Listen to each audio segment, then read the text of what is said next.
Welcome to Genic. Hey there, I've noticed that a lot of you enjoy my content but haven't subscribed yet.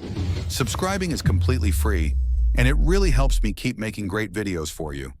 If you like what you see and want to support me, just hit that subscribe button. It takes only a second but means the world to me. Thank you for being here, and let's dive into today's story.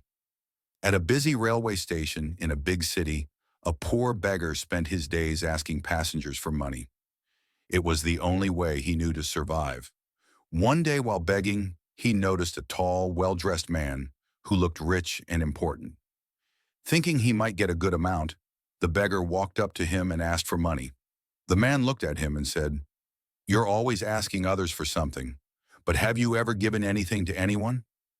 The beggar was confused. "Sir, I'm just a beggar. I have nothing to give. How can I give anything to anyone?" The man smiled slightly and replied, "If you can't give, you have no right to ask. I'm a businessman, and I believe in give and take. If you offer me something, then I'll give you something in return." With that, the man boarded the train and left, leaving the beggar standing there lost in thought. The man's words stuck in the beggar's mind.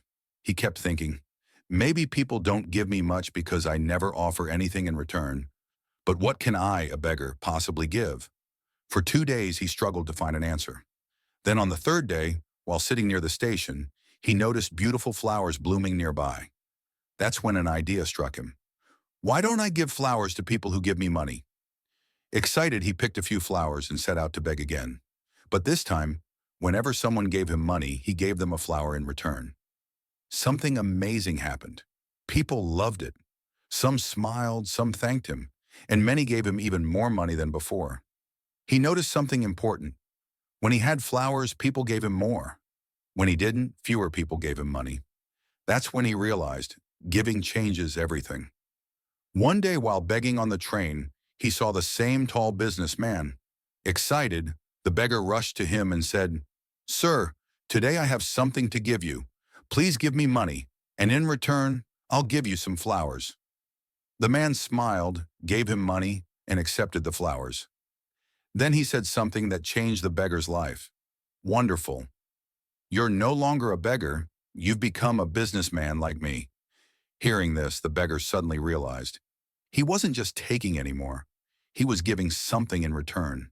He wasn't a beggar anymore. He was running a small business. For the first time in his life, he felt powerful. He looked up at the sky and shouted with excitement, "I am not a beggar anymore. I am a businessman." People around him thought he had gone crazy, but he knew the truth. He had found his way out of poverty. 6 months later, at the same railway station, two well-dressed men were waiting for a train.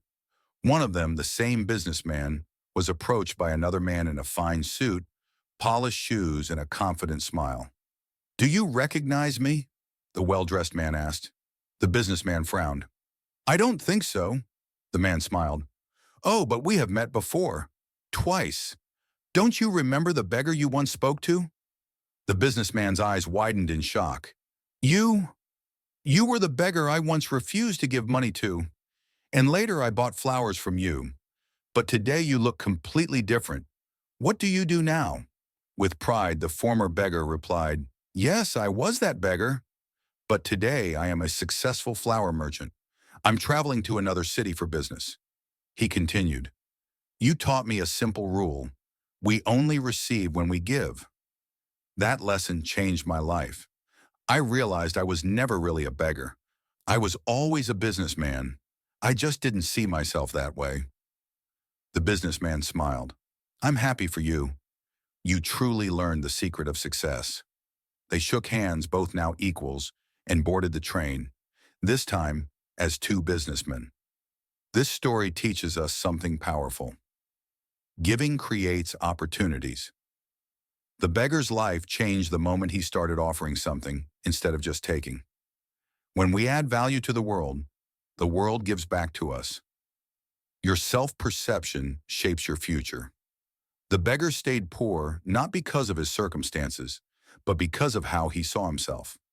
The moment he started thinking like a businessman, he became one. Success begins with a small shift in mindset. Many of us limit ourselves by thinking we are not capable. But just like the beggar, we can change our lives if we start thinking differently and taking action. No dream is too big, and no situation is too hopeless. If you believe in yourself, take action, and offer value to the world, success will follow. What do you think about this story? Let me know in the comments. If this story inspired you, please like, share, and subscribe. Janik.